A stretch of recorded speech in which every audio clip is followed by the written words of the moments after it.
ये कहानी है दीपलाल की। 3 साल पहले वो अपने परिवार के साथ गांव छोड़कर शहर आ गया था। उसके परिवार में उसकी पत्नी कमला और 6 साल की बेटी मीना थी। दीपलाल एक ठेकेदार के नीचे काम करता था और बस स्टैंड के पास ठंडे पानी का ठेला लगाया करता था। ठंडा पानी, ठंडा पानी, ठंडा पानी। गर्मी को दूर भगा लो, ठंडे पानी से अपनी प्यास बुझा लो। 2 रुपए, 2 रुपए, 2 रुपए, सिर्फ 2 रुपए। चिलचिलाती गर्मी है, सड़कें लगभग सुनसान हैं। इक्का दुक्का लोग ही आ जा रहे हैं। 1-2 ग्राहक भी उसकी दुकान में पानी पीने आते हैं और पानी पीकर चले जाते हैं। लेकिन दीपलाल अपनी आवाज लगाना नहीं छोड़ता। थोड़ी देर में एक हाथ रिक्शे वाला जिसका नाम जगन है, वो उसके पास आता है और अपना पसीना पोंछते हुए कहता है, अरे दीपलाल, फटाफट ठंडा पानी पिला दे यार भाई। ये ले जगन, ये ले। काम बहुत मंदा है दीपलाल। इस कोरोना बीमारी के कारण लोग बहुत कम नजर आ रहे हैं भाई। बहुत बुरा हाल है जगन भैया। सुबह से मात्र 20 रुपए कमाए हैं। कुछ समझ नहीं आ रहा, ऐसे में घर कैसे चलेगा। सुनना, कुछ पैसे उधार देना यार, अगले महीने लौटा दूंगा। अरे सबका बुरा हाल है दीपलाल। मेरे पास ये देख, मात्र 50 रुपए है। इसी में दाल और चावल खरीद कर ले जाना है। मैं तो सुन रहा हूं कि फिर से लॉकडाउन लगने वाला है। अरे शुभ शुभ बोल यार, ऐसा हुआ तो सड़क पर आ जाएगा मेरा पूरा परिवार। तभी एक ग्राहक उसकी दुकान पर आया। वो मोबाइल से बातें करते हुए दीपलाल से पानी मांगता है और वो फोन पर बातें करने लगता है। अरे तुम भी कमाल करती हो। टीवी नहीं देखा क्या? 2 दिन बाद फिर से लॉकडाउन लग जाएगा।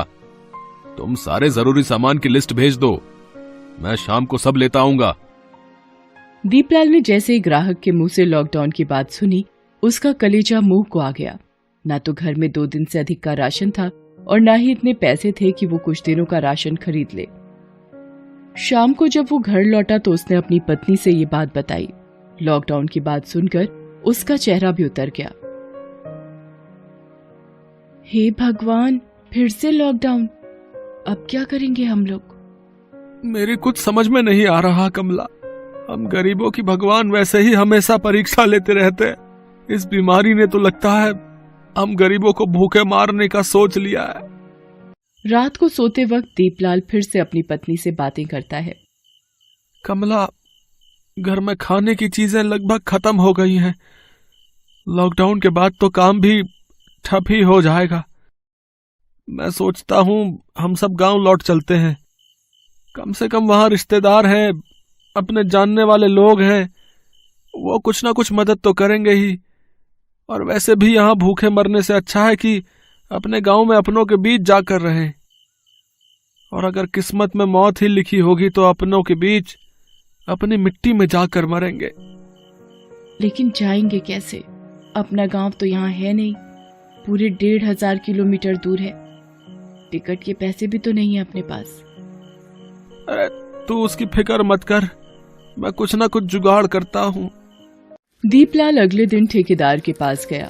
उसका पानी का ठेला उसे वापस किया और 15 दिन जो उसने काम किया था उसके पैसे मांगे। उसके 900 रुपए बनते थे, लेकिन ठेकेदार ने उसे 300 रुपए ही दिए। जब दीपलाल ने उसका कारण पूछा तो उसने बोला, अभी बहुत मंदी है। दीपलाल को बहुत गुस्सा आया क्योंकि वो अपनी मेहनत की कमाई मांगने गया था। कोई भीख तो नहीं मांग रहा था ठेकेदार से। वो चुपचाप अपने घर लौटने लगा। ये बड़े लोग बहुत बेईमान होते हैं, हमारी मेहनत का पैसा रख लेते हैं। लेकिन अफसोस, भगवान इन्हें ही अमीर बनाता है। कभी कभी तो लगता है कि भगवान सिर्फ अमीरों के लिए है, हम गरीबों के लिए नहीं। दीपलाल अपने में ही खोया चला जा रहा था। उसके घर के रास्ते में ही रेलवे स्टेशन आता था। अचानक रेलवे स्टेशन के बाहर उसकी नजर गई। वहां हजारों लोगों की भीड़ दिखाई दी। किसी ने हाथों में बक्सा तो किसी ने सिर पर पोटली रख रखी थी। उनमें से कई लोगों को वो जानता था। वो उसकी तरह ही प्रवासी मजदूर थे जो अपने अपने गांव से इस शहर में कमाने के लिए आए थे, लेकिन अब लॉकडाउन के डर से अपने घर वापस लौट रहे थे। तभी उस भीड़ में उसे जगन अपनी बीवी के साथ दिखाई दिया। दीपलाल भाई, बहुत भीड़ है यहाँ। पिछले 7 घंटे से टिकट के लिए खड़ा हूँ। लेकिन ना तो लाइन बढ़ती है और ना ही ये भीड़ कम होती है। लेकिन घर तो जाना ही है भैया, यहाँ रहकर क्या करेंगे भाई बताओ। हजारों की भीड़ और जगन की बात सुनकर दीपलाल ने मन ही मन एक फैसला लिया। सबसे पहले तो उसने बिस्किट के 15 पैकेट खरीदे, थोड़ा चूरा खरीदा और घर पहुंचा। वो जैसे ही घर में उसने प्रवेश किया, उसकी बेटी मीना उसके गले से लिपट गई। बाबा आ गए, पापा आ गए। फिर उसकी नजर बहुत सारे बिस्किट के पैकेट पर पड़ी। वो और भी खुश हो गई। बाबा इतने सारे बिस्किट, सारे मेरे लिए हैं क्या? हाँ, लेकिन इसे अभी नहीं खाना है, इसे रास्ते में खाना है। हम लोग गांव जा रहे हैं। गांव? हाँ बाबा चलिए ना, गांव मुझे बहुत अच्छा लगता है। वो ये कह ही रहा था कि उसकी पत्नी कमला आ गई। पैसों का इंतजाम हो गया जी, टिकट मिल जाएगा क्या?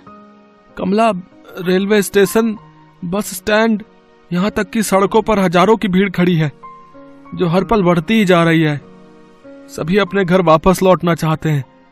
ऐसे में हम भी वहां गए तो न जाने कितने घंटे हमें वहां इंतजार करना पड़ेगा। तो फिर कैसे जाएंगे? तब दीपलाल ने अपने घर में लगी साइकिल की ओर इशारा किया। मीना साइकिल की आगे वाली सीट पर बैठी और कमला पीछे। जो भी थोड़ा मोड़ा सामान था कमला ने उसे पोटली में बांध कर रख लिया। दीपलाल साइकिल से ही अपने गांव की ओर चल पड़ा। कड़ी धूप में दीपलाल साइकिल चलाए जा रहा था। पसीने से उसका शरीर तरबतर हो गया था, पांव दुख रहे थे, लेकिन उसे तो अपने गांव जाना था। रास्ते में मीना और कमला दोनों को जोरों की भूख लगी, तो दीपलाल ने साइकिल को एक पेड़ के नीचे खड़ा किया। सबसे पहले तो सबने साथ लाए बोतल से पानी पिया, फिर थोड़ा चूरा खाया। मीना बिस्किट खाते खाते पूछ रही थी, बाबा हम कितनी देर में अपने गांव पहुंच जाएंगे? मुझे ना बहुत धूप लग रही है। उसकी बात सुनकर कमला ने पोटली से एक साड़ी निकाली और उसे 3 टुकड़ों में फाड़ा। एक मीना के सिर पर, एक दीपलाल के सिर पर और एक से खुद का सिर ढक लिया। दीपलाल एक बार फिर से अपने परिवार को लेकर निकल पड़ा। रात को सड़क किनारे ही वे सो जाते। सुबह दीपलाल फिर से निकल पड़ता। रास्ते में कहीं नल दिखता तो पानी की बोतल भर लेता, क्योंकि गर्मी बहुत ज्यादा थी और तीनों को प्यास भी खूब लग रही थी। 3 दिन बीत गए। दीपलाल लगातार साइकिल चला रहा था। उसकी हिम्मत जवाब दे रही थी, ईश्वर, कुछ कर नहीं सकता तो कम से कम धूप तो कम कर दे। देख नहीं रहा कितनी गर्मी है। हमें गांव पहुंचना है ईश्वर, थोड़ी तो दया दिखा। गर्मी के कारण उसका सिर भी चकरा रहा था, लेकिन वो किसी भी तरह अपने घर पहुंचना चाहता था। इस बीच साथ लाए सारे खाने पीने की चीजें खत्म हो गई। मीना बार बार भूख भूख कह रही थी, लेकिन रास्ते में ना तो कहीं कोई दुकान खुली थी और ना ही जेब में पैसे थे जिससे वो कुछ खरीद पाता। रास्ते में पानी की बोतल भरता और वही खुद भी पीता और मीना को पिलाता। काश पानी से लोगों की भूख मिट जाती तो लोगों की बहुत बड़ी समस्या हल हो जाती। इस बीच चौथे दिन रास्ते में उसे पुलिस वालों की गाड़ी लगी दिखी। एक पुलिस वाले ने उसे रोका और डांटते हुए कहा, अरे अरे, कहाँ चल दिया इस तरह? तुझे पता नहीं लॉकडाउन लगा है? अपने गांव जा रहा हूँ साहब। गांव? कहाँ है तेरा गांव? अभयपुर है साहब। मजाक करता है तू हमसे? अभयपुर यहाँ है? अरे यहाँ से 800 किलोमीटर दूर है अभयपुर। साहब, बस ट्रेन सभी जगह बहुत भीड़ है, पैसे भी जेब में ना के बराबर है, तो क्या करता साहब, इसलिए साइकिल से ही अपने गांव जाने के लिए निकल पड़ा। पुलिस वाले को उसकी बात पर अब भी विश्वास नहीं हुआ और उसने गुस्से में आकर उसे एक डंडा मार दिया। वो दूसरा डंडा मारने वाला था कि उसने देखा कि कोई उसके पैर पकड़कर बैठा है। वो मीना थी। साहब, मेरे पापा को मत मारिए ना, वो झूठ नहीं बोल रहे हैं। हम अपने गांव ही जा रहे हैं। पिछले 4 दिनों से वो लगातार साइकिल चला रहे हैं। वो बहुत थक गए हैं। भगवान के लिए उन्हें मत मारिए ना। ये कहकर मीना बेहोश हो गई। लगातार भूखे रहने और गर्मी के कारण उसका ये हाल हुआ था। पुलिस वाले को मीना की यह हालत देखकर उस पर दया आ गई। पहले तो पानी के छींटे से उसे जगाया, फिर पूरे परिवार को पुलिस वालों ने भरपेट खाना खिलाया। साहब, आप लोगों का एहसान मैं जिंदगी भर नहीं भूल पाऊंगा। भूखे को खाना खिलाने से बड़ा पुण्य और क्या हो सकता है साहब। लेकिन अब हमें इजाजत दीजिए, हमें अपने गांव पहुंचना है। जरूर इजाजत देंगे, लेकिन अब तुम लोग साइकिल से अपने गांव नहीं जाओगे। हमारे साहब ने तुम लोगों के लिए एक गाड़ी की व्यवस्था कर दी है, तुम लोग उसी से जाओगे, ठीक है? ये सुनकर दीपलाल और कमला फूट फूट कर रोने लगे। मीना की भी आंखों में आंसू थे। अगले दिन वे अपने गांव पहुंच गए। गांव के पेड़, वहां की मिट्टी, वहां की हवा, सबने उनका स्वागत ऐसे किया जैसे कोई बिछड़ा हुआ फिर से वापस लौट आया हो। दीपलाल ने अब कभी भी गांव से बाहर ना जाने का सोचा। वो वहीं सब्जियां उगाने लगा। कमला भी उसकी मदद करती। वे सभी अपने गांव वापस आकर बहुत खुश थे। Best buddies. Hello friends, thanks for watching this video. अगर आपको ये वीडियो पसंद आया है तो प्लीज लाइक, सब्सक्राइब, कमेंट्स करें इस वीडियो पर, और हाँ, शेयर करना भी ना भूलें। और भी मजेदार वीडियो देखने के लिए नीचे दिए गए बेल आइकॉन को दबाएं। देखते रहिए बेस्ट बडीज।